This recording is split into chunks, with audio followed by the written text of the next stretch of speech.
Welcome everyone. This is the Friday fly tying Zoom meeting. Today Al is going to show us how to tie a zonker as it should be. So I'm really curious what I've been missing all those years. So if further ado, it's all yours, Al. Okay, well, thank you. And there we have a zonker tied like Dan Byford tied it way back when he started developing the fly back in the mid 70s. We're using a standard 3X long streamer hook, whatever size. I happen to have a bunch of extra 4X longs here, so I'm using a 4X long today just because I got lots of those hooks to get rid of. And I'm tying it in size 8 because I got lots of those too. And the thread I'm using is red and black. And the tail is excess wing material. The body is mylar tubing and some non-lead wire. And the wings are rabbit strip. And they also form the tail. Hackle is a choice whether you have some. We're doing none today. The original fly did not have hackle, but it came along in subsequent versions, and the head's thread. Anyway, it's interesting that I get a chance to share this with you because Dan was a friend of mine for a long time, even before I even know it. And I know that sounds kind of weird, but when I moved from California to North Idaho in the late 70s, I don't know, it was 79 or 80, I tied at my first show and at that time, they didn't have fly fishing shows. They were all just regular shows, and there would be a booth here and there from a fly shop, and that was it. And anyway, a fly shop in Coeur d'Alene had me tie for them at a show in Spokane. And I handed out my business cards throughout the 2 days of the show. And I guess I handed one to Dan Byford at one point in time or another, because about 2 years later, the phone rang, and it was Dan Byford. And quite frankly, I didn't think I knew him from anything. Anyway, and he said, well, I really enjoyed the humpies that you tied in Spokane a couple of years ago. And I'm starting up the video fly tying theater for the International Sportsman's Expositions. And it was the first video theater that was done, at least here in the US. And so I drove from North Idaho to California. It took 2 days to get there for a 1 hour gig in front of the camera and then 2 days home. So it was, anyway, I was very pleased to have gotten that invitation. And I recognized Dan when I saw him. I'm one of these guys that when I meet a person, I'll never forget their face. Can't remember a name for anything. It's always been that way since I always call a lot of people ma'am and sir, and they think it's because I'm so polite. And the truth of the matter is I can't remember the name. So it's ma'am and sir. And if I call you that, don't be offended. It's been that way for the last 80 years and it hasn't gotten better.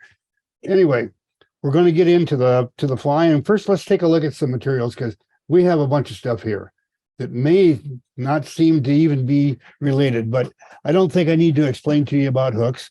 I told you I'm using the 4X longs because I got lots of them. I've already sprayed everything with static guard to get rid of the static electricity. And non-lead wire thread, I've got red. I'll just set that over at my tying area. And black, and I'll set that over there too. And the mylar tubing. We need to talk about the mylar tubing because I want you to notice, this end is probably better, how it, once the core comes out of that, you'll see that, let me move it over to the vise instead. You can see it better over there. You see how that frays, the tubing frays? Well, it frays real bad when you start to put it on the hook and you pull the cotton out of the middle. And there's a trick to fixing that so you don't have that problem. And that's called women's hairspray. And in fact, this piece right here, I've got the core out of it and I've sprayed it down with hairspray. And once it dries, it'll hold it together long enough for you to get it on the hook. And then once it's tight in place, you don't really care. So I'll lay that over. Well, I'm getting so much stuff over at the vise. I'll just leave it laying right here. And we're going to need to talk about these Zonker strips. And I think that's probably as good a time as any to do that right now, because if you have the wrong Zonker strip, it can really drive you crazy and try to tie the fly. Now let me get this guy out of the vise here. That's the direction we're headed. Is our roadmap fly is right here in front of us. And in fact, I have a tippet already tied on it, and we'll drop it in the tank and swim it after a little bit here. In fact, let me plug the tank in so I can make sure that the pump is working and everything. Yeah, it's working good. Okay. Let's take a look at our Zonker strips. I'll bring them right over here. And I want you to notice that the first one is called cross-cut Zonker strips. That's a very different product from this one, the trout cut Zonker strip. We're going to be using trout cut today, and I want to show you in fact, I've got the piece already prepared that I'm going to use for the wing. I want you to see that the hair fibers are in line with the hide. They're cut so that they are the trout cut, so they'll make a wing. On the other hand, these others, also sold as Zonker strips, all the hair comes out the side. Comes out the side of the strip, and they're made for wrapping around the hook for leeches and stuff like that. But the hair comes out the side because it's cut across the grain of the animal's hair rather than in line like the one that we're going to use for the wing. So I'll set that down, get these out of the way. So when you buy your Zonker strips, it makes a difference what you're getting, and make sure you're getting the right stuff if in fact you're wanting to tie Zonker flies. All right, let me get a hook in place here. One of the things that's changed since I first started tying these flies, in fact, I've got to tell you about this as I get this ready. I'm going to put some thread on and stuff like that. I don't think I need to explain to you how to put thread on a hook. But back when we first moved to Bozeman, Gretchen and I were getting ourselves established as commercial tires in the area. We really prefer tying for fly shops that are in the general area. And so anyway, we ended up through a long series of things. We ended up tying 100 dozen Zonkers for this fly shop in Bozeman. And the request from the owner was, he said, I've been getting the ones that are imported from Thailand, and I'm not real happy with them because the wing keeps pulling out. Can you make sure the wing don't come out? Crazy glue it in place or something? And I said, yeah, sure. We'll come up with a plan. And in fact, this is what I'm going to show you today is what we came up with. Now I'm going to go back over to the materials real quick with my side cutting pliers. And I'm going to cut off a piece of this heavy non-lead wire. Actually, what this is solder. So I suppose it's got lead in it. But anyway, just cut off a piece like that. Now, the original Zonker, the way that Dan tied it, what he did is that, I don't know if it's still available today or not, but back in the day, there was a tape that you could get at the hardware store, and it was about 2 inches wide, and it was sticky on one side, just like tape, but it was a lead strip. And what he would do is take a strip of this stuff and fold it over the hook so that it all stuck together. And then he would take a pair of scissors and trim a shape that kind of a fish shape. If in fact, you can see that here when I bring this one up, you can see that that's not the same all the way through. It's larger here at the front, tapering towards the back.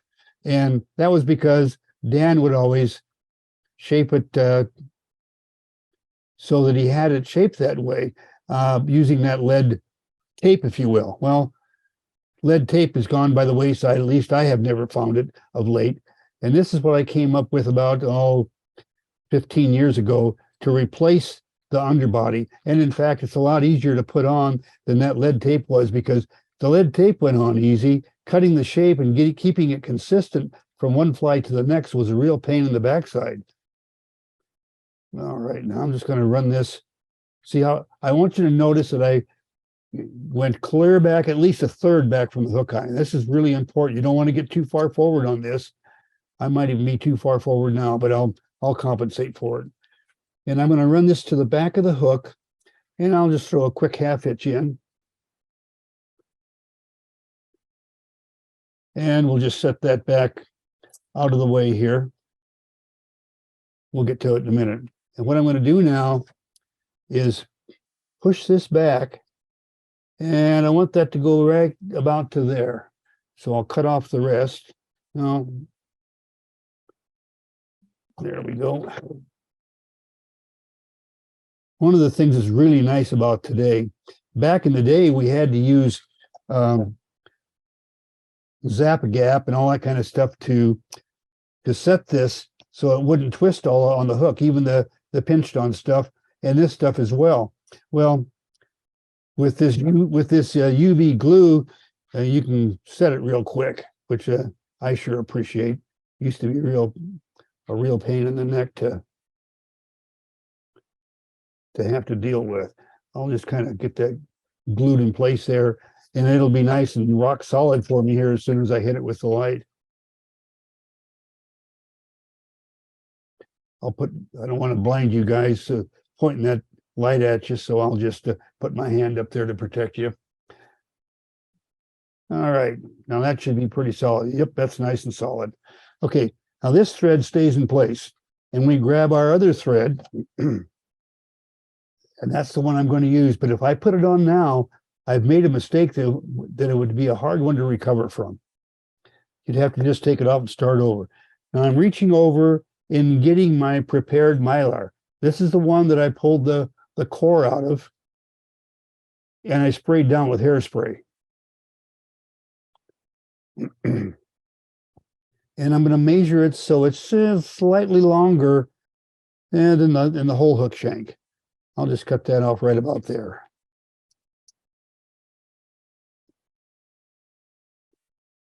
Slip that on the hook. Now, what I'm going to do is I'm going to take this thread and wrap it around my finger, like I'm doing right here, so I can really pull against it. And I'm going to anchor this material in place. And to do that, you lay your thread in place and then just pull it up tight and bind her down.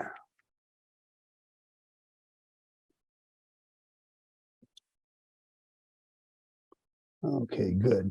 I'll trim off the waste that I've got here. Fingernail or thumbnail is kind of handy just to kind of push that up.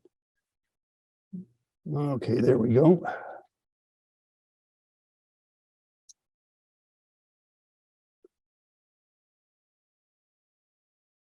All right, right now I'm just going to tie this off. There's a couple of ways you can work that. You can try working around this dangling bobbin up here, and I can tell you from experience, it's a lot faster to cut it off, set it down, do what we have to do next, and then put it back on. Because the next thing we're going to do now is tie this down and back here.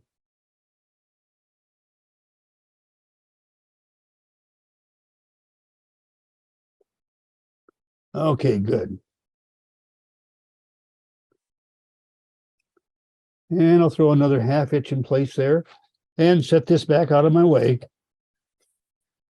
and put my thread back on, or my black thread. Now here's where we come to the little trick of keeping this stuff from slipping off, because the problem that the shop owner had in Bozeman when we tied that first 100 dozen for him was having is the ones that were coming out of the Far East would look really great, and then what would happen is the front would pull out here, and they'd end up pulling a fly back to the boat that had the wing draped back like that, pulled loose. Well, our goal was to find some way to anchor that without having to use crazy glue all the time. However, we did use crazy glue at first. But imagine with me, I want you to see what I've done there, is I've just taken the first part of that hair and pulled it forward.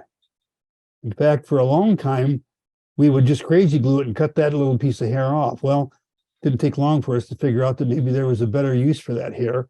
And we'd bind this in place, pull that hair back over, and bind it in place again.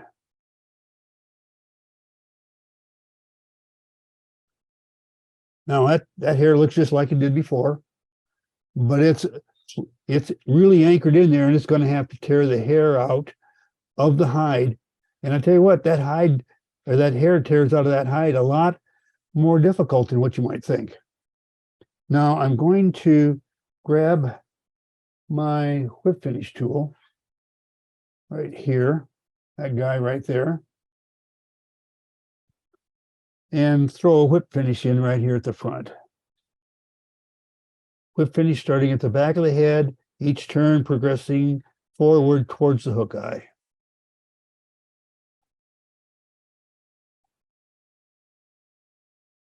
Hang that thing back up on my tool rack.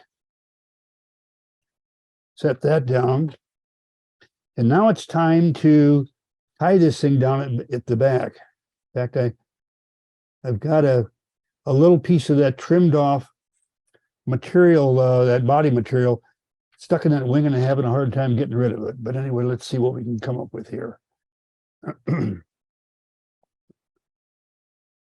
Now I'm going to dig around over here in my materials or hook, not hook, but tool rack, and I've got one of these things.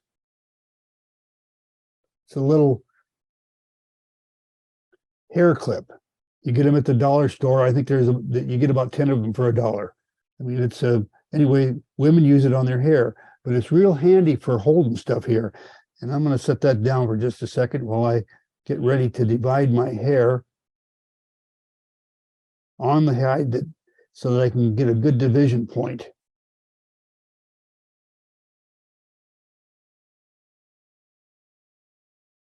Now I'm going to wet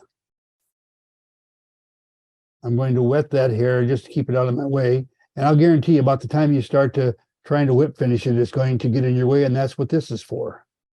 Keep that hair out of the way. And I don't have it divided quite as good as I would like. So I'm going to pull up a couple more of these. There we go.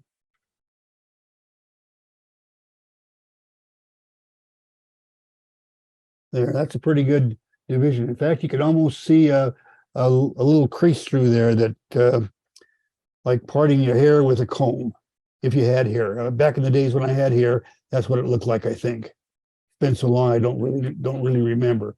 Now I'm going to really tighten that down, and I really pulled back on that hide before I tie it down, because that hide is going to stretch once it gets wet. So we want it snugged up pretty good.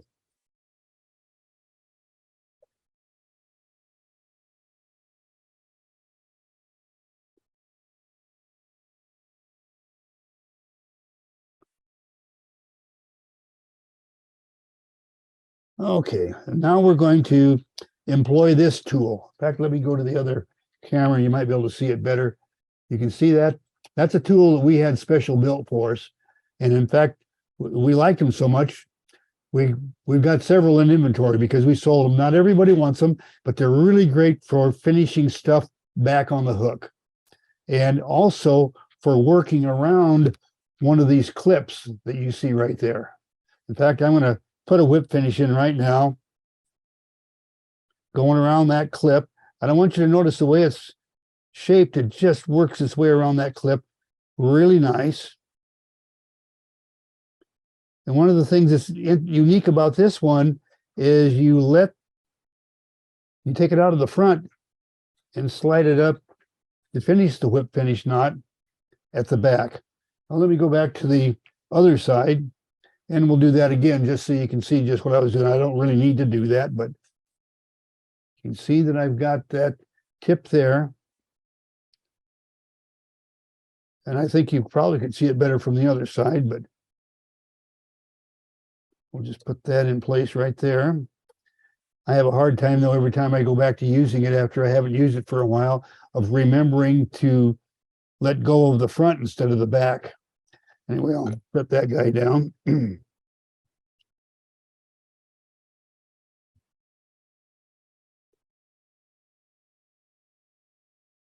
And of course, back in the day, we had didn't have UV glue. We had to use just regular head cement. But I've got the UV glue here, so I'm just going to go ahead and put it on. And then we're going to talk about UV glue for just a bit here.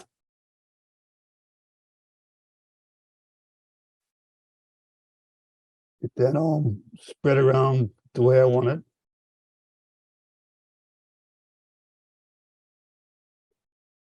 There we go. I like to keep moving it so it doesn't get all droopy one way or the other, and I'll just bring my torch into place, set it. And while it just sits there for a minute, it's nice and set up. It makes a pretty decent looking head. And we're going to go back over to the materials camera and show you something that for some of you will be a repeat, and for some of you it may not be. Now, this is my inexpensive version of UV glue. Now, let me get over here and I'm going to grab a regular UV glue. Okay, here it is. But I want you to notice that I'm going to hold it up here at the vise. And I'm going to cover up the name because I'm not trying to denigrate anybody, but it's that little UV glue right there cost me, I think it was $24. Anyway, for that little container. Now, what I've got over here is something that works out pretty good. This is a homemade, I call it 3D UV. And why do I call it that? Well, because it's 3D printer ink. Not printer ink, it's 3D printer resin for using a 3D printer. And I get it off of Amazon. And this is about a little bit more than a pint. Well, it's 500 grams. For those of you on the metric system will know what that means. For me, I just know it's pretty darn close to a pint, a little bit more, maybe 16 ounces. And it's called Anycubic 3D Printing UV Sensitive Resin. And it works off of a wavelength of 405 nanometers. Well, what does that mean? Well, all I can tell you is that it needs to have a light pretty close to that amount of intensity to set it. And the light that I'm using is one that comes with SolarRes. It's got the SolarRes name on it, and that's 395 nanometers. It's close enough to the 405 that the resin don't know any difference. It sets up, just click it on and it's set, just boom, just like that.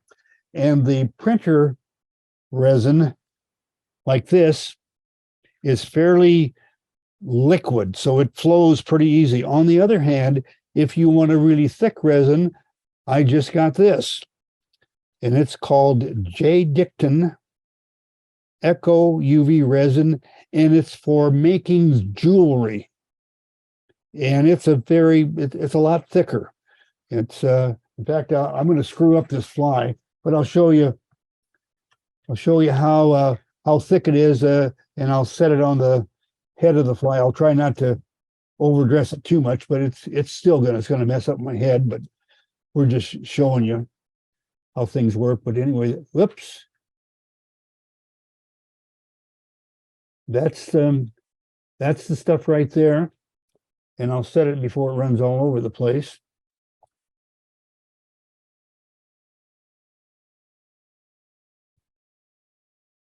That's some really nice stuff to work with. It's really good if you're doing wing cases on nymphs and stuff like that. Set that back down over there. And I'm going to move off to the side for a minute. Well, in fact, I'm going to let you see what I'm doing. I'm going to move over here. We're going to take this fly for a swim in the 5 Mile Bar pool.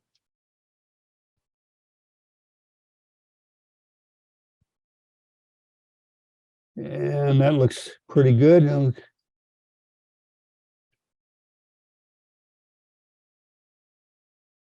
Gonna have to fix my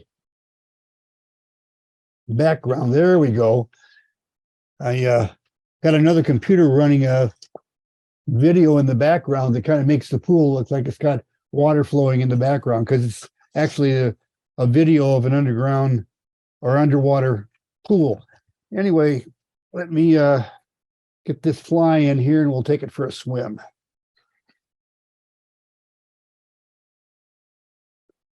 There it is. And just so you can see, we're taking it right here, and I'm going to get it wet.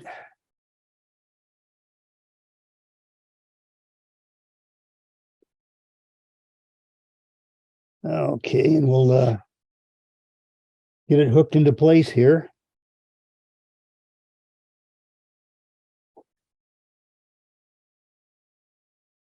And then we have a little fork to get this down on the hook.